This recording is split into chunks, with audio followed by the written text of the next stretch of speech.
3.3 chapter number Vijayanagara dynasty.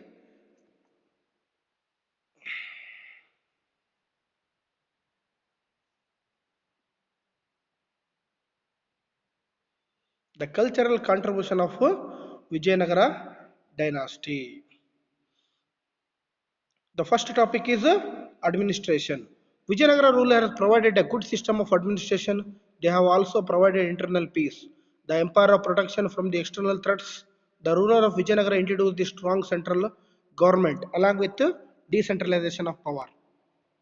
ಅಂದ್ರೆ ಈ ಒಂದು ಆಡಳಿತವನ್ನು ನಾವು ವಿಕೇಂದ್ರೀಕರಣ ಮಾಡಿದಾಗ ವಿಜಯನಗರ ಅರಸರು ಆಡಳಿತ ವ್ಯವಸ್ಥೆಯನ್ನ ಒದಗಿಸಿದ್ದರು. ಅಲ್ಲದೆ ಅವರು ಸಾಮ್ರಾಜ್ಯಕ್ಕೆ ಆಂತರಿಕ ಶಾಂತಿ ಮತ್ತೆ ಬಾಹ್ಯ ಶತ್ರುಗಳಿಂದ ರಕ್ಷಣೆಯನ್ನು ಒದಗಿಸಿತ್ತು. ಅಧಿಕಾರಿಗಳ ವಿಕೇಂದ್ರೀಕರಣ ಹಾಗೂ ವಿಜಯನಗರ ಅರಸರು ಬಲಿಷ್ಠವಾದ ಕೇಂದ್ರ ಸರ್ಕಾರ ಜಾರಿಗೆ ತಂದಿದ್ದರು.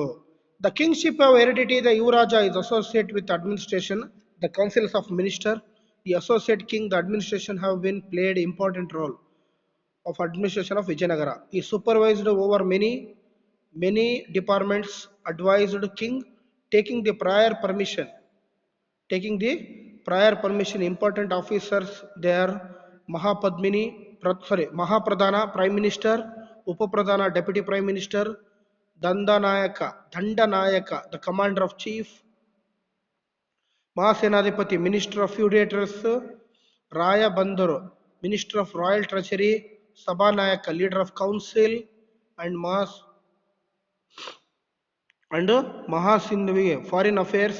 The spice of ministers also organized. See, the power will be decentralization of Vijayanagara dynasty. They have classified into Mahapradhana. Mahapradhana means Prime Minister. ಕೇಂದ್ರ ಆಡಳಿತವನ್ನ ರಾಜಪ್ರಭುತ್ವ ರೂಢಿಯಲ್ಲಿ ರಾಜನೇ ಯುವರಾಜನ ಮುಖ್ಯಸ್ಥನಾಗಿ ಆಗಿತ್ತು. ಇವರ ಹಿತಗಳನ್ನು ಕಾಪಾಡೋದಕ್ಕಾಗಿ ರಾಜರು ಕರ್ತವ್ಯವಾಗಿರೋ ಅಂದ್ರೆ ಒಂದು ರಾಜ್ಯವನ್ನ ಕಾಪಾಡಬೇಕಾದ್ರೆ ಆಂತರಿಕ ಮತ್ತು ಬಾಹ್ಯ ಎರಡೂ ಕೂಡ ಕೋಟೆಗಳನ್ನ ಬಲಿಷ್ಠಗೊಳಿಸಿದ್ರು ಮತ್ತು ಸುಭದ್ರಗೊಳಿಸಿದ್ರು. ಸರ್ವೋಚ್ಚ ನ್ಯಾಯಾಧೀಶರಾಗಿದ್ದು ನ್ಯಾಯ ಸಮ್ಮತಿಗೆ ಚತುರ ನಿರ್ಣಯವಾಗಿದ್ದು ವಿಜಯನಗರದ ಅರಸರು ಹೆಸರುವಾಸಿಯಾಗಿದ್ದರು. ಅಪರಾಧ ವಿಭಾಗಗಳಲ್ಲಿ ಮರಣದಂಡನೆ, ಸೆರೆವಾಸ, ದಂಡ ಶಿಕ್ಷೆಗಳು ವಿಧಿಸಲಾಗುತ್ತಿತ್ತು. ಕೆಲವೊಮ್ಮೆ ಸಾಂದರ್ಭಿಕ ಅಪರಾಧಿಗಳಿಗೆ ಆನೆಕಲ್ಲು ತುಳಿಸಿ ಸಾಯಿಸಲು ಶಿಕ್ಷೆ ನೀಡುತ್ತು. ಇದು ಮಾಮೂಲಾಗಿತ್ತು, ಅಂದ್ರೆ ಮಾಮೂಲಾಗಿ ಇದು ಕಾಣ್ತಾ ಇತ್ತು. ರಾಜಪ್ರಭುತ್ವ ಅನುವಂಶದ ಯುವರಾಜನ ಆಳ್ವಿಕೆಯಲ್ಲಿ ವಿಜಯನಗರ ಸಾಮ್ರಾಜ್ಯ ಆಡಳಿತವು ರಾಜನಿಗೂ ಸಹಾಯ ಮಾಡಲು ಮಂತ್ರಿಮಂಡಲವಿತ್ತು. ಪ್ರಮುಖ ಪಾತ್ರವನ್ನು ವಹಿಸಿದ್ದು ಅವರಲ್ಲಿ ಆಡಳಿತ ವಿವಿಧ ಇಲಾಖೆಯ ಮೇಲ್ವಿಚಾರಣೆಯನ್ನು ನೋಡುತ್ತಿದ್ದರು. ರಾಜನಿಗೆ ಸೂಕ್ತ ನಿರ್ಣಯ ತೆಗೆದುಕೊಳ್ಳಲು ಸಲಹೆ ನೀಡುತ್ತಿದ್ದರು. ಹೀಗಾಗಿ ಮಹಾಪ್ರಧಾನಿ, ಉಪಪ್ರಧಾನಿ, ದಂಡನಾಯಕ, ಮಹಾ ಸಾಮಂತಪದಿ, ರಾಯಭಂಡಾರ, ಸಭಾನಾಯಕ, ಪರಿಷತ್ ಮುಖ್ಯಸ್ಥ, ಮಹಾಸ್ಪಂದ ವಿಗ್ರಹ, ವಿದೇಶಾಂಗ ವ್ಯವಹಾರ, ಗೂಢಚಾರ ವ್ಯವಸ್ಥೆ ಉತ್ತಮವಾಗಿ ಸಂಘಟಿಸಲಾಯಿತು. ಅಂದ್ರೆ ಮಹಾಪ್ರಧಾನ ಅಂದ್ರೆ ಪ್ರೈಮ್ ಮಿನಿಸ್ಟರ್. ಮಹಾಪ್ರಧಾನ ಅಂದ ತಕ್ಷಣ ಪ್ರೈಮ್ ಮಿನಿಸ್ಟರ್ ಅಂದ ತಕ್ಷಣ ಯಾರು? ಈ was the head of the authority to run the government. Upapradhana means the assistant and deputy prime minister. Deputy prime minister have been founded. Dandanayaka means the commander of the force. ಅಂದ್ರೆ ಆರ್ಮಿಯನ್ನ ನೋಡ್ಕೊಳ್ಳೋಕೆ ದಂಡನಾಯಕನಾಗಿ ವಿಧಿಸ್ತಿದ್ರು. ಪ್ರಧಾನಿಯನ್ನು ಉದಿಸಿದ್ರು, ಮಹಾಪ್ರಧಾನಿಯಾಗಿ ಉಪಯೋಗಿಸ್ತಿದ್ರು, ಹಾಗೆ ದಂಡನಾಯಕ ಮಾಡುತ್ತಿದ್ರು. ಅದೇ ರೀತಿ ಮಹಾಸಾಮಂತಾಧಿಪತಿ ಅಂದ್ರೆ ಸೇನಾಧಿಪತಿ ಅಂದ್ರೆ ಯಾರು? ಈ ಒಂದು ಮಂತ್ರಿಯನ್ನ ರಚಿಸಿದ್ರು. ರಾಯಭಂಡಾರ ಅಂದ್ರೆ ಟ್ರೆಜರಿಯನ್ನ ಕಾಯುವುದಕ್ಕೆ ರಾಯಭಂಡಾರ ಅಂತ ಮಾಡ್ತಾ ಇದ್ರು, ಟ್ರೆಜರನ್ನ ಕಾಯುವುದಕ್ಕೆ. ಅದೇ ರೀತಿ ಸಭಾನಾಯಕ ಅಂದ್ರೆ ಮಂತ್ರಿಗಳಿಗೆ ಒಬ್ಬ ಮೇಲ್ವಿಚಾರಕರಾಗಿ ಸಭಾನಾಯಕ. ಜಸ್ಟ್ ಲೈಕ್ ನೀವು ನೋಡ್ಬೋದು in parliamentary house speaker is the main to head of the all councils of ministers are MPs, and also in state cabinet once again speaker of ವಿಧಾನಸಭಾ and speaker of ವಿಧಾನ ಪರಿಷತ್ to lead the rule administration of all councils of minister. ಅಂದ್ರೆ ಪ್ರತಿಯೊಬ್ಬ ಶಾಸಕರಿಗೆ ವಿಧಾನಸಭೆಯಲ್ಲಿ ಒಬ್ಬ head master ಅಂತ ಒಬ್ರು ಬೇಕು, ಇಲ್ಲ ಶಿಕ್ಷಕರಿಗೆ. ಹಾಗಾಗಿ ಆ ಶಿಕ್ಷಕರಿಗೆ ಹೆಡ್ ಮಾಸ್ಟರ್ ಅಂದ್ರೆ ಅದನ್ನ ಸ್ಪೀಕರ್ ಅಂತ ಕರಿತಿದ್ರು. ಅಂದ್ರೆ ಸಭಾಪತಿ, ಉಪಸಭಾಪತಿ ಅಂತಾಗಿ ಮಾಡ್ತಿದ್ರು. ಹಾಗಾಗಿ ಇಲ್ಲಿ ಕೂಡ ಸಭಾನಾಯಕನಾಗಿ ಮಾಡ್ತಾ ಹೋಗ್ತಾ ಇದ್ರು.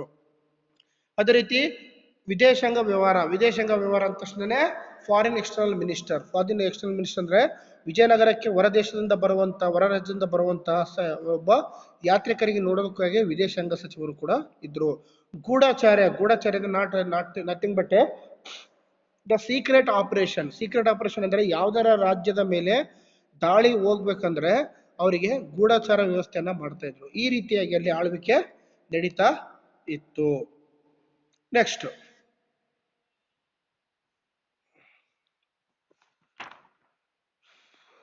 Next the provincial administration. Provincial ಅಂದ್ರೆ ಪ್ರಾಂತೀಯ ಆಡಳಿತ ನೋಡಿದಾಗ there was a 2 type of provinces of Vijayanagara Empire. The first kind of directly ruled the king of representative and second by the feudatories. ಅಂದ್ರೆ 2 ಭಾಗಗಳಾಗಿ ಪ್ರಾಂತೀಯ ಆಡಳಿತವನ್ನು ನೋಡ್ತಿದ್ರು. ಒಂದು ವಿಜಯನಗರದಲ್ಲಿ ನೋಡೋದಾದ್ರೆ ಡೈರೆಕ್ಟ್ ಆಗಿ ರಾಜನ ಪ್ರತಿನಿಧಿಯಾಗಿ ಆಳ್ವಿಕೆಯನ್ನು ನಡೆಸ್ತಿದ್ರು. ಎರಡನೇದು ಸಾಮಂತರಿಂದ ಎರಡನೇ ಆಳ್ವಿಕೆಯನ್ನ ಪ್ರಾಂತಿಯನ್ನ ನಡೆಸ್ತಾ ಇದ್ರು. Feudatories was called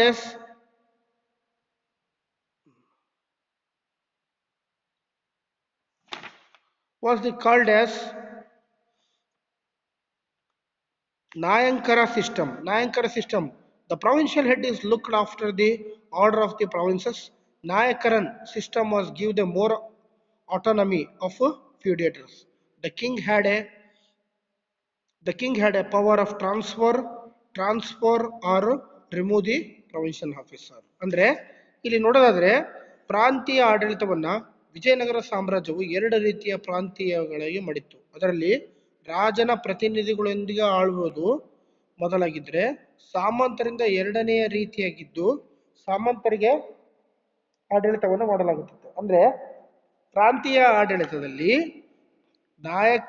ನಾಯಂಕರ ಪದ್ಧತಿಯನ್ನು ಎಂದು ಕರೆಯುತ್ತಿದ್ದರು. ಕಾನೂನು ಮತ್ತು ಶಾಂತಿ ಪಾಲನೆಯನ್ನು ನೋಡಿಕೊಳ್ಳುವುದು ಪ್ರಾಂತೀಯ ಅಧಿಕಾರಿಗಳಾಗಿ ಕರ್ತವ್ಯವಾಗುತ್ತಿತ್ತು. ನಾಯಂಕರ ಪದ್ಧತಿಯು ಸಾಮಂತರಿಗೆ ಹೆಚ್ಚಿನ ಸ್ವಾಯತ್ವ ನೀಡುತ್ತಿತ್ತು. ರಾಜನು ಈ ಪ್ರಾಂತೀಯ ಅಧಿಕಾರಿಗೆ ವರ್ಗಾಯಿಸುವ ಅಥವಾ ತೆಗೆದುಹಾಕುವ ಅಧಿಕಾರವು ಹೊಂದಿದ್ದರು. ಅಂದ್ರೆ 2 type ಆಫ್ ಅಡ್ಮಿನಿಸ್ಟ್ರೇಷನ್. ಒಂದು ಡೈರೆಕ್ಟ್ ಆಗಿ ರಾಜರಿಗೆ ಹೋಗಿ ತಮ್ಮ ದೂರುಗಳನ್ನು ಮಾಡುವಂಥದ್ದು, ರಾಜರಿಂದ ಮಾಡಲ್ಪಟ್ಟ ಕೆಲಸಗಳನ್ನ ಅವರು ಆದೇಶಿಸುವುದು ಒಂದಿದ್ರೆ, ಎರಡನೇದು ಫ್ಯೂಡೇಟರ್ಸ್ ಅಂದ್ರೆ ನಾಯಕರ ಮುಖಾಂತರ, ಅಂದ್ರೆ ಪ್ರತಿಯೊಂದು ಡಿಪಾರ್ಟ್ಮೆಂಟ್ಗಳಿಗೆ HOD ಅಥವಾ ಹೆಡ್ ಅಂತ ಇರ್ತಾರೆ, ಅವರ ಮುಖಾಂತರ ಆಳ್ವಿಕೆಯನ್ನು ಮಾಡೋದಾಗಿತ್ತು. ಹಂಗಾಗಿ the king have power to remove or appointment of such provinces. The king is considered as the owner of the land. He distributed the lands of dependents. Those dependents who supervised the land were known as Nayaks. The Nayaks were to pay annual tribute to the king and maintain the military troops for wars. The Nayaks were military vassals who made the financial obligation of the king. The Nayaks maintained the military and civil representatives in the court of the king. He helped in smooth administration. ಅಂದ್ರೆ ಇಲ್ಲಿ ಎರಡನೇದು the king has consider as the owner of the land. ಅಂದ್ರೆ ರಾಜನೇ ಅಲ್ಲಿರುವಂತಹ ಭೂಮಿಯ ಒಂದು ನಾಯಕನಾಗಿದ್ದರು. ಈ distribute the land of dependence, ಯಾರು ಅವರಿಗೆ ಅವಲಂಬನೆವಾಗಿರ್ತಾರೋ ಅವರಿಗೆ ಜಾಗವನ್ನು ಹಂಚಿಕೆ ಮಾಡೋದು ಅವರ ಕರ್ತವ್ಯವಾಗಿತ್ತು. ದೋಸ್ ಡಿಪೆಂಡೆಂಟ್ಸ್ ಹೂ ಸೂಪರ್ವೈಸ್ಡ್ ಲ್ಯಾಂಡ್, ಅಂದ್ರೆ ಯಾರು ಒಂದು ಆಶ್ರಯವನ್ನು ಹೊಂದಿರ್ತಾರೋ ಆ ಒಂದು ಜಾಗಕ್ಕೆ ಅವರೇ ಅದನ್ನ ನೋಡ್ಕೋಬೇಕಾಗಿತ್ತು. ಈಸ್ ನೋನ್ ಆಸ್ ನಾಯಕ್ಸ್, ಅಂದ್ರೆ ಅದನ್ನ ನಾಯಕರು ಅಂತ ಕರಿತಿದ್ರು. These Nayaks were pay annual tribute of the king had maintained the military troops of the war. ಅಂದ್ರೆ ಪ್ರತಿ ಒಂದು ನಾಯಕನು ಅವರು ಕೊಟ್ಟಂತ ಜಾಗದ ಕಾಣಿಕೆಯನ್ನ ಅಂತ ತೆರಿಗೆಯನ್ನ ರಾಜರಿಗೆ ಕೊಡಬೇಕಿತ್ತು. ಯಾಕಂದ್ರೆ ಅವರ ಸೈನಿಕ ಬಣವನ್ನ ಮತ್ತೆ ಯುದ್ಧದ ಖರ್ಚು ವೆಚ್ಚಗಳನ್ನು ಭರಿಸೋದಕ್ಕೆ ಇದರಿಂದ ಬಂದಂತ ಹಣವನ್ನೇ ಅವರು ಬಳಕೆಯನ್ನ ಮಾಡ್ತಾ ಇದ್ರು. ಹೀಗಾಗಿ ಆ ಒಂದು ಏನು ಟ್ಯಾಕ್ಸ್ ಇಂದ ಕಲೆಕ್ಟ್ ಆದಂತ ದುಡ್ಡನ್ನ ನಾಯಕರು ರಾಜರಿಗೆ ಕೊಡಬೇಕಾಗಿತ್ತು, ಅದನ್ನ ಅವರು ಸೈನಿಕರಿಗೆ ಅವರು ಉಪಯೋಗಿಸ್ತಿದ್ರು. The Nayaks have been military vassals to meet the financial obligation.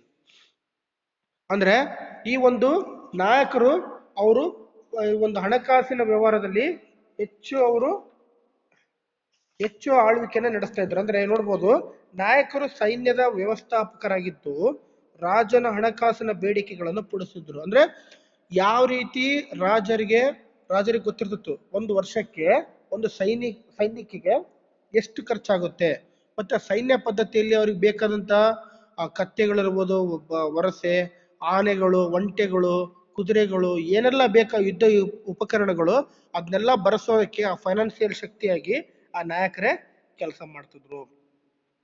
ಹಾಗಾಗಿ ನಾಯಕರು ತಮ್ಮ ನಾಗರಿಕ ಮತ್ತು ಸೈನ್ಯದ ಪ್ರತಿನಿಧಿಗಳಾಗಿ ರಾಜನ ಆಸ್ಥಾನದಲ್ಲಿ ಇರಿಸುತ್ತಿದ್ದರು ಮತ್ತು ಇದು ಸುಗಮ ಆಡಳಿತಕ್ಕೆ ಸಹಾಯವಾಗುತ್ತದೆ. ಅಂದ್ರೆ ಎಲ್ಲದನ್ನೂ ಕೂಡ ನಾಯಕನೇ ಅಂದ್ರೆ ಕಿಂಗೆ ನೋಡ್ಕೊಳಕ್ಕಾಗಲ್ಲ ಅಂತಂದು ನಾಯಕರನ್ನ ಅಪಾಯಿಂಟ್ ಮಾಡಿದ್ರು. ನಾಯಕರಿದ್ದಾಗ ಏನಾಗ್ತಿತ್ತು, ಏನೇ ಪ್ರಾಬ್ಲಮ್ ಬಂದರೂ ಕೂಡ ಸೈನ್ಯದಲ್ಲಿ ಅಂದ್ರೆ ನಾಗರಿಕರಲ್ಲಿ ಕೂಡ ಅಥವಾ ಮಿಲಿಟರಿಯಲ್ಲಿ ಏನೇ ಪ್ರಾಬ್ಲಮ್ ಬಂದರೂ ಕೂಡ ಈ ನಾಯಕರೇ ಅದನ್ನೆಲ್ಲ ಪ್ರಾಬ್ಲಮ್ ಅನ್ನ ಸಾಲ್ವ್ ಮಾಡಿ ಆಡಳಿತವನ್ನು ಸೂಕ್ಷ್ಮವಾಗಿ ನಿರ್ವಹಿಸಲು ಸಹಕಾರ ಕೊಡ್ತಾ ಇದ್ರು. ಆಡಳಿತವನ್ನು ಸೂಕ್ಷ್ಮ ಅಂದ್ರೆ ಸುಗಮ ಆಡಳಿತಕ್ಕೆ ಅವರು ಸಹಕಾರ ಕೊಡ್ತಾ ಇದ್ರು.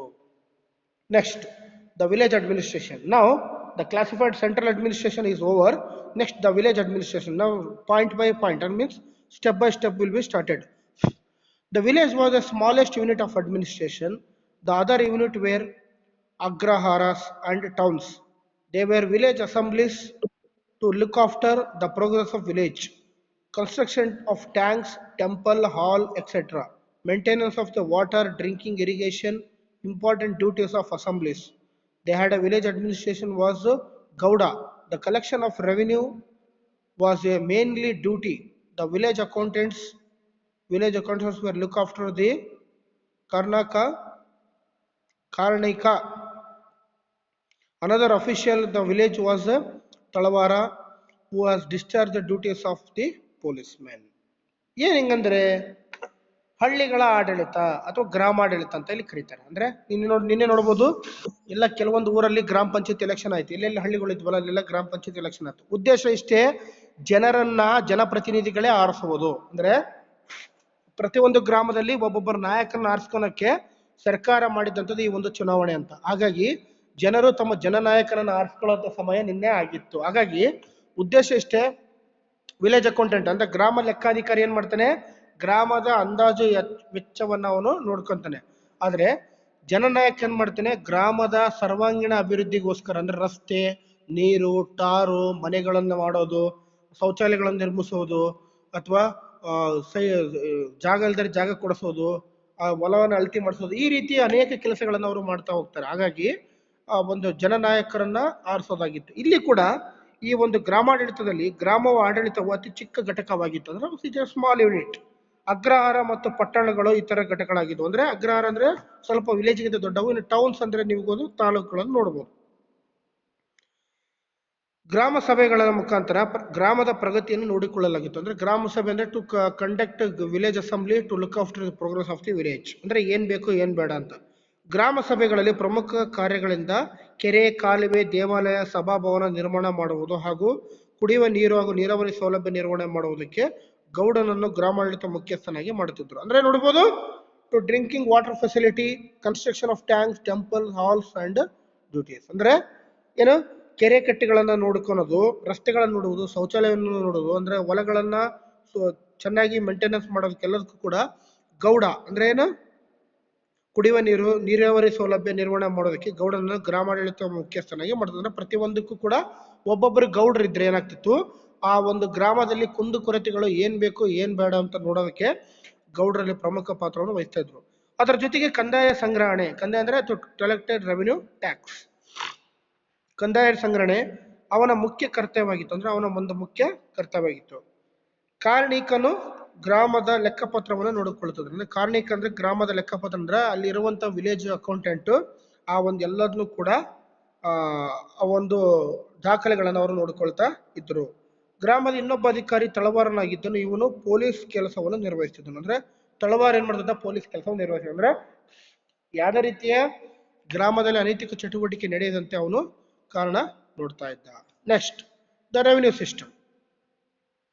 The land revenue was the main sources of income of the state. Generally was the rate of 1/6 gross produce, the property and commercial taxes. The tax on industries were body, judicial fines and tax of all professions, including procession, formed other sources of income of the state.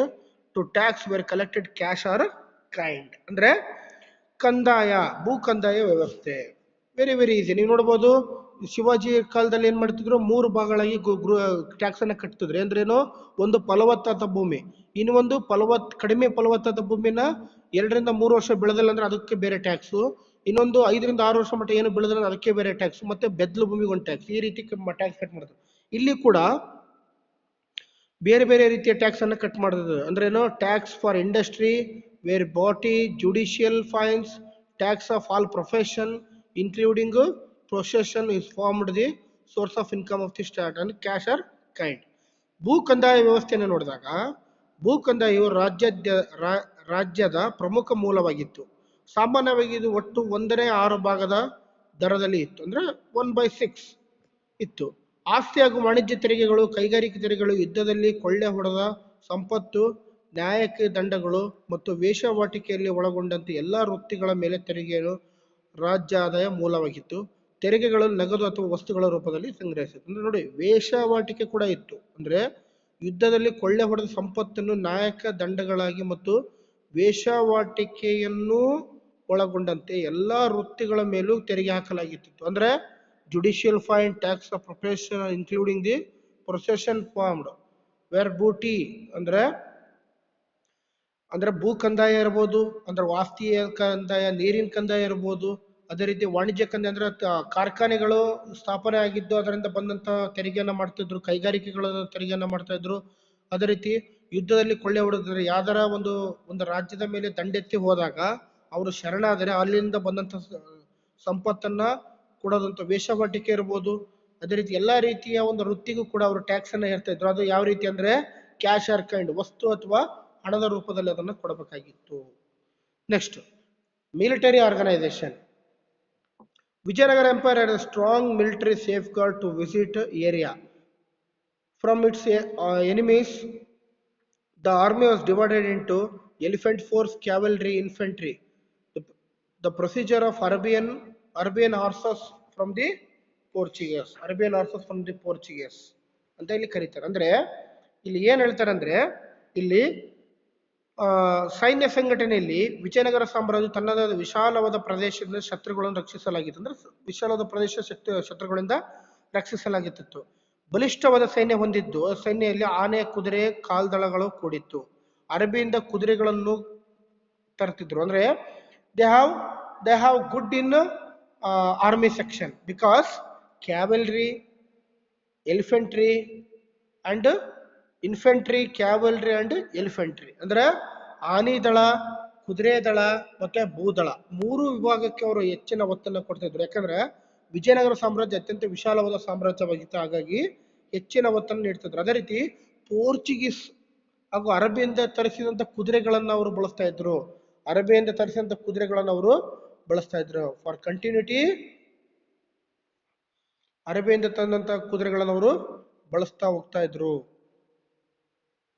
ಇಲ್ಲಿ for sports played an important role of warfare during the Mahanavami festival and all wings of army was parade test for capabilities. ಅದೇ ರೀತಿಯಾಗಿ ಅವರು ಮುಂದೆ ಹೊರದಂತೆ Portuguese ಇಂದ ತರಿಸಿಕೊಳ್ಳುತ್ತಿದ್ರು. ಅಂದ್ರೆ ಅರಬಿಯಿಂದ ಮತ್ತೆ Portuguese ಇಂದ ಕುದುರೆಗಳನ್ನು ತರಿಸಿಕೊಳ್ಳುತ್ತಿದ್ರು. ಯುದ್ಧಗಳಲ್ಲಿ ಕೋಟೆಗಳನ್ನು ಬಹುಮುಖ್ಯ ಪಾತ್ರ ವಹಿಸ್ತಿದ್ರು. ಅಂದ್ರೆ ಬಲಿಷ್ಠವಾದ ಕೋಟೆಗಳನ್ನು ಅವರು ಸಂರಕ್ಷಿಸುತ್ತಿದ್ರು. ಪ್ರತಿ ವರ್ಷವೂ ಮಹಾನವಮಿ ಉತ್ಸವ, ಮಹಾನವಮಿ ಅಂದ್ರೆ ಅದು ನವರಾತ್ರಿ, ಮಹಾನವಮಿ ಉತ್ಸವದಂದು ಸೈನ್ಯದ ಎಲ್ಲಾ ತುಕಡಿಗಳ ಸಾಮರ್ಥ್ಯವನ್ನು ಪರೀಕ್ಷಿಸಲು ಪ್ರದರ್ಶನ ಏರ್ಪಡಿಸ್ತಿದ್ರು. ಅಂದ್ರೆ ನಾವು ಎಷ್ಟು ಬಲಶಾಲಿ ಇದೇವೆ ಅಂತಂದು ಇನ್ಫೆಂಟ್ರಿ, ಕ್ಯಾವಲ್ರಿ, ಎಲಿಫೆಂಟ್ರಿ ಈ ರೀತಿ ಎಲ್ಲಾ 3 ದಳಗಳನ್ನು ಎಲ್ಲಾ ಜನರಿಗೆ ಅವರು ಪ್ರದರ್ಶಿಸಿದ್ರು. ಜಸ್ಟ್ ಲೈಕ್ ರಿಪಬ್ಲಿಕ್ ಡೇ, ಗಣರಾಜ್ಯೋತ್ಸವ ದಿನದಂದು ನಾವೇನ್ ಮಾಡ್ತೀವಿ, ನಮ್ಮ ಸೈನ್ಯವನ್ನ ಬಲಶಾಲಿಯನ್ನ ತೋರಿಸೋದಕ್ಕೋಸ್ಕರ ವಿಶ್ವದ ಬೇರೆ ದೇಶದಿಂದ ಒಬ್ಬ ಅತಿಥಿಯನ್ನ ಕರೆದು, ಬೇರೆ ದೇಶದ ಒಬ್ಬ ಪ್ರಧಾನಿ ಅಥವಾ ರಾಷ್ಟ್ರಪತಿಯನ್ನ ಕರೆದು ಅವರನ್ನ ಮುಖ್ಯ ಅತಿಥಿಗಳಾಗಿ ಮಾಡಿ ಇಡೀ ವಿಶ್ವಕ್ಕೆ ನಮ್ಮಲ್ಲಿರುವಂತ ಯುದ್ಧದ ನೌಕೆಗಳನ್ನ, ಮದ್ದು ಗುಂಡುಗಳನ್ನ ತೋರಿಸೋದಕ್ಕೋಸ್ಕರನೇ ಈ ರಿಪಬ್ಲಿಕ್ ಡೇ, ಗಣರಾಜ್ಯೋತ್ಸವ ಅಂತ ಮಾಡ್ತೀವಿ. ಅದು ನವದೆಹಲಿ ಕೆಂಪಕೋಟೆಯಲ್ಲಿ ಸ್ಟಾರ್ಟ್ ಆಗುತ್ತೆ, ರಾಜ್ಪಥಲ್ಲಿ. ಹಂಗೆ ಇವರು ಕೂಡ ಮಹಾನವಮಿ ಟೈಮ್ನಲ್ಲಿ ಒಂದು ಸೈನ್ಯದ ಬಲಶಕ್ತಿಯನ್ನು ತೋರಿಸೋದಕ್ಕೋಸ್ಕರ ಅವರು ಎಲ್ಲಾ ರೀತಿಯ ಒಂದು ತುಕಡಿಗಳನ್ನ ಅವರು ಇಡೀ ರಾಜ್ಯಕ್ಕೆ ಅವರು ತೋರಿಸ್ತಾ ಇದ್ರು. These are all the first point, administration. Now second point, social condition. The social harmony existed in Vijayanagara Empire. Brahmins had a high position of society. Blacksmiths, goldsmiths, weavers, farmers, and traders will played a very important role in social activities. Generally, women had a honorable status of the society. Few women is received education. The participant in activities like dancing, singing, evil practices like sati, possession, child marriage, polygamy exist in this society, which are lower portion of women is marriage, scared bond of the system was paying the bride price was in practice. ಅಂದ್ರೆ ಸಾಮಾಜಿಕ ಸ್ಥಿತಿ ಅಂದ್ರೆ social condition always the bifurcation of the people are society ಅಂತ ನಾವು ಹೇಳ್ತೀವಿ. ಅಂದ್ರೆ ಸಮಾಜದ ಒಂದು ಸ್ಥಿತಿಗತಿಯನ್ನು ನೋಡಿದಾಗ ಜನರನ್ನ ವಿಕೇಂದ್ರೀಕರಿಸುವುದು, ಜನರನ್ನ ವಿಂಗಡಿಸುವುದು. ಇದರಲ್ಲಿ ಮುಖ್ಯವಾಗಿ ವಿಜಯನಗರ ಸಾಮ್ರಾಜ್ಯದಲ್ಲಿ ಸಾಮಾಜಿಕ ಸಾಮರಸ್ಯ ಅಸ್ತಿತ್ವದಲ್ಲಿತ್ತು. ಅಂದ್ರೆ they had a social harmony like Hindu Muslim Christian had a together to celebrate festivals. ಹಾಗಾಗಿ ಇಲ್ಲಿ ವಿಶಾಲವಾಗಿತ್ತು. ಬ್ರಾಹ್ಮಣರು ಉನ್ನತ ಸ್ಥಾನವನ್ನು ಹೊಂದಿದ್ದರು. ನಿಮಗೆ ಗೊತ್ತಿದೆ, ಬ್ರಾಹ್ಮಣ given the high status of position. ಕಮ್ಮಾರರು, ಅಕ್ಕಸಾಲಿಗರು, ನೇಕಾರರು, ಕೃಷಿಕರು ಹಾಗೂ ವ್ಯಾಪಾರಿಗಳು ಸಾಮಾಜಿಕ ಚಟುವಟಿಕೆಯಲ್ಲಿ ಪ್ರಮುಖ ಪಾತ್ರ ವಹಿಸಿದ್ದರು. ಕಮ್ಮಾರರು ಅಂದ್ರೆ ಯಾರು ಕಮ್ಮಾರರು ಅಂದ್ರೆ ಬಡಿಗೆಗಳು, ಅಂದ್ರೆ ಅವರು ಬಡಿಗೆಯನ್ನ ಮಾಡುವುದು. ಅದೇ ರೀತಿ ಅಕ್ಸಾಲಿಗರ ಅಂದ್ರೆ ಗೋಲ್ಡ್ ಸ್ಮಿತ್ ಅಂದ್ರೆ ಯಾರು ಇಲ್ಲಿ ಬಂಗಾರ ಬೆಳ್ಳಿಗಳನ್ನ ಮಾಡುವಂತವ್ರು. ನೇಕಾರ ಅಂದ್ರೆ ವೇವರ್ಸ್ ಅಂದ್ರೇನು, ಅವರು ಬಟ್ಟೆಗಳನ್ನು ನೇಯೋದು ಅವರ ಮುಖ್ಯ ಕೆಲಸವಾಗಿತ್ತು. ವ್ಯಾಪಾರಿಗಳು ಅಂದ್ರೆ ಒಂದು ಊರಿನ ಇನ್ನೊಂದು ಊರು ವ್ಯಾಪಾರ ಮಾಡುವುದು. ರೈತರಂದ್ರೆ ಅವರು ಬೆಳೆಗಳನ್ನ ಬೆಳೆಯೋದು, ಇದು ಮುಖ್ಯ ಚಟುವಟಿಕೆ ಆಗಿತ್ತು. ಸಾಮಾನ್ಯವಾಗಿ ಮಹಿಳೆಯರು ಸಮಾಜದಲ್ಲಿ ಗೌರವ ಸ್ಥಾನ ಹೊಂದಿದ್ದು ಈ ಸಾಮ್ರಾಜ್ಯದಲ್ಲಿ. ಅಂದ್ರೆ usually the honourable status of society women have got A high position. ಅಂದ್ರೆ ಮಹಿಳೆಯರಿಗೆ ಸೂಕ್ತ ಸ್ಥಾನಮಾನ ಇತ್ತು. ಇದೇ ಯಾವುದೇ ರೀತಿಯ ಒಂದು ಇಲ್ಲಿ ಅರಬ್ ರೀತಿಯಲ್ಲಿ ಮಹಿಳೆಯರಿಗೆ ಸ್ಥಾನಮಾನ ಇಲ್ಲಂಗಿಲ್ಲ, ಸೂಕ್ತ ಸ್ಥಾನಮಾನ ಇಲ್ಲಿ ಇತ್ತು. ಕೆಲವು ಮಹಿಳೆಯರು ಶಿಕ್ಷಣವನ್ನು ಪಡೆದಿದ್ದರು. ಅವರು ನೃತ್ಯ ಸಂಗೀತ ಚಟುವಟಿಕೆಗಳಲ್ಲಿ ಭಾಗವಹಿಸುತ್ತಿದ್ರು. ಅಂದ್ರೆ ಸಿಂಗಿಂಗ್ ಅಂಡ್ ಡ್ಯಾನ್ಸಿಂಗ್ ನೃತ್ಯ ಮತ್ತು ಸಂಗೀತ ಚಟುವಟಿಕೆಯಲ್ಲಿ ಭಾಗವಹಿಸಿದ್ರು. ಅಂದಿನ ಸಮಾಜದಲ್ಲಿ ಅಸ್ತಿತ್ವದಲ್ಲಿದ್ದ ಅನಿಷ್ಟ ಆಚರಣೆ ಪದ್ಧತಿಗಳಾದ ವೇಷವಾಟಿಕೆ, ಬಾಲ್ಯ ವಿವಾಹ, ಬಹುಪತ್ನಿತ್ವ ಮುಂತಾದವುಗಳು ಮಹಿಳೆಯರ ಸ್ಥಾನಮಾನವನ್ನು ಕುಗ್ಗಿಸಿದ್ವು. ವೇಷವಾಟಿಕೆ ಅಂದ್ರೆ ನಿಮಗೆ ಗೊತ್ತಲ್ಲ, ದೇವದಾಸಿ ಈ ತರ ಒಂದು ಹೇಳ್ತಾರೆ. ಅಂದ್ರೆ ಒಂದು ಹೆಣ್ಮಗಳಿಗೆ ದೇವರ ಹೆಸರಿಂದಲೇ ಅವಳಿಗೆ ಪಟ್ಟ ಕಟ್ಟಿ ಏನ್ ಮಾಡ್ತಿದ್ರು, ಅವಳ ವೇಷವಾಟಿಕೆ ಚಟುವಟಿಕೆಗೆ ಬಳಸ್ಕೊಂತಿದ್ರು. ಅದೇ ರೀತಿ ಸತಿ ಸಿಸ್ಟಮ್ ಅಂದ್ರೆ ನಿಮ್ಗೆ ಗೊತ್ತಲ್ಲ, ಗಂಡ ಸತ್ತಿ ಮೇಲೆ ಅವನ ಬೆಂಕಿಯಲ್ಲೇ ಅವನ ಹೆಂಡತಿನೂ ಹೋಗಿ ಹಾರಬೇಕಾಗಿತ್ತು. ಅದೇ ರೀತಿ ಚೈಲ್ಡ್ ಮ್ಯಾರೇಜ್ ನಿಮಗೆ ಗೊತ್ತಲ್ಲ, ಬಾಲ್ಯ ವಿವಾಹ. ಈ ಕೊರೋನಾ ಟೈಮ್ನಲ್ಲಿ ಉತ್ತರ ಕರ್ನಾಟಕ ಆ ಕಡೆ ಭಾಗದಲ್ಲಿ ಸಾಕಷ್ಟು ಬಾಲ್ಯ ವಿವಾಹ ಮಾಡುವಂಥದ್ದು ಇರ್ಬೋದು. ಹಾಗೂ ಬಹುಪತ್ನಿತ್ವ ಒಬ್ಬ ವ್ಯಕ್ತಿ 5-6 ಮದುವೆಗಳನ್ನ ಆಗ್ಬೋದು, 2, 3, 4, 5, 6 ಮದುವೆಗಳನ್ನ ಆಗ್ತದ್ದು. ಹಾಗಾಗಿ ಇವೆಲ್ಲದಿಂದಲೂ ಕೂಡ ಮಹಿಳೆಯರಿಗೆ ಕೊಂಚ ಹಿನ್ನಡೆ ಆಗ್ತಾ ಇತ್ತು. ಮದುವೆ ಅವರಿಗೆ ಒಂದು ಪವಿತ್ರ ಬಂಧವಾಗಿತ್ತು. ವರದಕ್ಷಿಣೆ ಕೊಡುವ ಪದ್ಧತಿ ಆಚರಣೆಯಲ್ಲಿತ್ತು. ಅಂದ್ರೆ bride price were practices in the marriage. ಅಂದ್ರೆ ವರದಕ್ಷಿಣೆ ಕೊಡೋದು ಒಂದು ಪದ್ಧತಿಯಲ್ಲಿ ಇತ್ತು ಮಹಿಳೆಯರಿಗೆ. Muslim also settled in Vijayanagara Empire. They were given the security by kings. The mosques were built to prayers of Quran was placed in respectable place. The members of the royal family worshipped Hindu, Buddha, Jain deities. He followed the common tenets of these religions. Hence, the clear social harmony privileged Vijayanagara Empire. ಅಂದ್ರೆ ವಿಜಯನಗರದಲ್ಲಿ ಸಾಮ್ರಾಜ್ಯದಲ್ಲಿ ಮುಸ್ಲಿಮರು ನೆಲೆಸಿದ್ದರು. ಅಂದ್ರೆ ಅಲ್ಲಿ ಕೂಡ ಮುಸ್ಲಿಮರಿದ್ರು, ಅವರಿಗೂ ಕೂಡ ಒಂದು ಸೂಕ್ತ ಸ್ಥಾನಮಾನ ಇತ್ತು. ಅವರಿಗೆ ರಾಜರ ಭದ್ರತೆ ಒದಗಿಸಿದ್ರು. ಅಂದ್ರೆ ಯಾವುದೇ ರೀತಿಯ ನೀನು ಮುಸ್ಲಿಮು, ನೀನು ಹಿಂದೂ ಜೊತೆಗೆ ಇರಂಗಿಲ್ಲ ಹಂಗೆಲ್ಲ ಏನಿದ್ದಿಲ್ಲ, ರಾಜರೇ ನಿಂತ್ಕೊಂಡಿದ್ದು ಅವರಿಗೆ ಭದ್ರತೆಯನ್ನ ಒದಗಿಸಿದ್ದರು. ಹಾಗಾಗಿ ಪ್ರಾರ್ಥನೆಗಾಗಿ ಮಸೂದಿಗಳನ್ನು ನಿರ್ಮಿಸಿದ್ದರು ಮತ್ತು ಕುರಾನ್ ಗ್ರಂಥವನ್ನು ಗೌರವದ ಸ್ಥಾನದಲ್ಲಿ ಇಡಲಾಗಿತ್ತು. ಅಂದ್ರೆ ಪ್ರಾರ್ಥನೆಗೋಸ್ಕರ ಅವರಿಗೆ ಪರ್ಟಿಕ್ಯುಲರ್ ಆಗಿ ಒಂದು ಮಸೂದಿಯನ್ನು ಕೂಡ ರೆಡಿ ಮಾಡಿದ್ರು, ಮಸ್ಜಿದನ್ನ ದರ್ಗಾವನ್ನ ರೆಡಿ ಮಾಡಿದ್ರು. ಅಲ್ಲಿ ಕುರಾನ್ ಅನ್ನ ಪಠನೆ ಮಾಡೋದಕ್ಕೆ ಅಲ್ಲಿ ಎಲ್ಲಾ ಅವಕಾಶಗಳು ಇತ್ತು. ಅದೇ ರೀತಿಯ ಹಿಂದೂ, ಬೌದ್ಧ, ಜೈನ್ ಧರ್ಮಗಳ ದೇವತೆಯನ್ನು ಪೂಜಿಸುತ್ತಿದ್ರು. ಅಂದ್ರೆ ಹಿಂದೂಗಳಾದಂತ ಭಗವದ್ಗೀತಾ, ರಾಮಾಯಣ, ಬುದ್ಧ ಧರ್ಮ ಮತ್ತು ಜೈನ್ ಧರ್ಮದ ಕೂಡ ಅಲ್ಲಿ ಆಚರಣೆ ಇತ್ತು.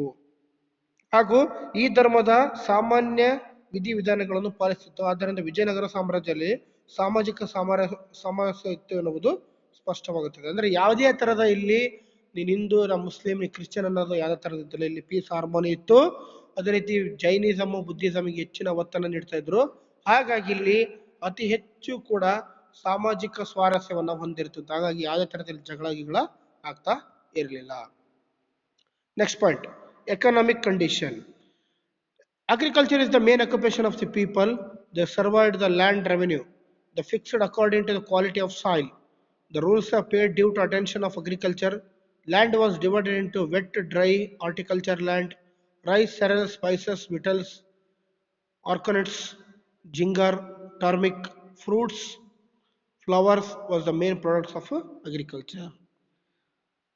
ಅಂದ್ರೆ ಆರ್ಥಿಕ ಸ್ಥಿತಿಯನ್ನು ನೋಡಿದಾಗ ನಾವು ನೋಡಿದ್ವಿ, ಸಾಮಾಜಿಕ ಸ್ಥಿತಿಯನ್ನು ನೋಡಿದ್ವಿ, ಜನರ ವರ್ಗೀಕರಣ ಮತ್ತು ಯಾವ್ಯಾವ ಜನಾಂಗದ ಇದು ಅಂತ.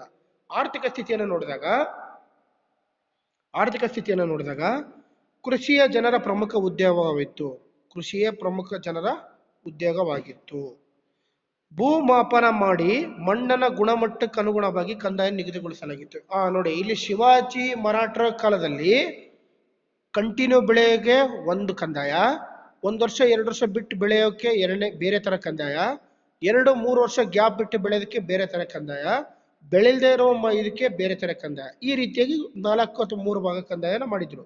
ಇಲ್ಲಿ ಮಣ್ಣನ್ನ ಟೆಸ್ಟ್ ಮಾಡಿ ಅದರ ಮೇಲೆ ಕಂದಾಯನ ಫಿಕ್ಸ್ ಮಾಡ್ತಾ ಇದ್ರು. ಹಾಗಾಗಿ ಈ ಒಂದು ಮಣ್ಣನ್ನು ಮಾಪನ ಮಾಡಿ ಗುಣಮಟ್ಟ ಅನುಗುಣವಾಗಿ ಕಂದಾಯ ನಿಗದಿಗೊಳಿಸಲಾಯಿತು. ಅರ್ಥಾತ್ ಮಣ್ಣನ್ನು ಗುಣಮಟ್ಟವಾಗಿ ಕೃಷಿಗ ರಾಜರು ಸೂಕ್ತ ಗಮನವನ್ನು ಕೊಡುತ್ತಿದ್ದರು. ಕೃಷಿಗೆ ಹೆಚ್ಚಿನ ಪ್ರಾಧಾನ್ಯವನ್ನು ಕೊಡುತ್ತಿದ್ದರು. ಭೂಮಿಯನ್ನು ನೀರಾವರಿ, ಒಣ ಬೇಸಾಯ ಹಾಗೂ ತೋಟಗಾರಿಕಾ ಭೂಮಿ ಎಂದು ವಿಭಾಗಿಸಿತ್ತು. ನೀರಾವರಿ ನಿಮಗೆ ಗೊತ್ತಿದೆ, ನನಗೆಂದು ಚೆನ್ನಾಗಿ ನಿಮಗೆ ಗೊತ್ತಿದೆ. ಎಲ್ಲಿ ನೀರು ಸಮೃದ್ಧವಾಗಿದ್ದು ಬೋರ್ವೆಲ್ ಮತ್ತು ಹೊಳೆಯ ಪಕ್ಕ ಅಂದ್ರೆ ನದಿಯ ಪಕ್ಕದಲ್ಲಿರುವಂತಹ, ವಿಜಯನಗರ ಅಂದ್ರೆ ಹಂಪಿ, ತುಂಗಭದ್ರಾ ನದಿಯಲ್ಲಿ ಬರ್ತದೆ ಹೌದಾ, ನದಿಯ ಪಕ್ಕ ಇರುವಂತಹ ಒಂದು ಭೂಮಿಗಳಿಗೆ ಬೇರೆ ಕಂದಾಯ ಇತ್ತು. ಒಣ ಬೇಸಾಯ ಅಂದ್ರೆ ಯಾವುದು, ಯಾವುದೇ ರೀತಿ ಅಂದ್ರೆ ಬೆದ್ಲನ್ನ ಇರೋಕೆ ಅದಕ್ಕೆ ಬೇರೆ ಇತ್ತು. ಅದೇ ರೀತಿ ತೋಟಗಾರಿಕೆಗೆ ಬೇರೆ ತರ ಬೇಸಾಯ ಇತ್ತು. ಭೂಮಿ ಎಂದು ವಿಭಾಗಿಸಿರುತ್ತು. ಭತ್ತ, ಬೇಳೆಕಾಳು, ಸಾಂಬಾರು ಪದಾರ್ಥಗಳು, ಎಲೆ, ಅಡಿಕೆ, ಶುಂಠಿ, ಅರಿಶಿಣ, ಹಣ್ಣು, ಹೂಗಳು ಪ್ರಮುಖ ಕೃಷಿಯಾಗಿ ಉಪಯೋಗಿಸಿದ್ವು. ಅಂದ್ರೆ ಮೇನ್ ಆಗಿ ಭತ್ತ, ಬೇಳೆಕಾಳು ಅಂದ್ರೆ ದವಸ ಧಾನ್ಯಗಳು, ಬೇಳೆಕಾಳು, ಭತ್ತ, ಅದೇ ರೀತಿ ಸಾಂಬಾರು ಪದಾರ್ಥ ಸ್ಪೈಸಸ್, ಎಲೆ ಅಂದ್ರೆ ಎಲೆನ ಗೊತ್ತಲ್ಲ, ಬಿಟಲ್ಸ್ ಎಲೆ, ಮತ್ತೆ ಆರ್ಕನೆಟ್ಸ್ ಅಂದ್ರೆ ಅಡಿಕೆ, ಜಿಂಗರ್ ಅಂದ್ರೆ ಶುಂಠಿ, ಟರ್ಮಿಕ್ ಅರಿಶಿನ, ಹಣ್ಣು ಫ್ರೂಟ್ಸ್, ಹೂಗಳು ಫ್ಲವರ್ಸ್, ಇದು ಪ್ರಮುಖ ಬೆಳೆಯಾಗಿತ್ತು.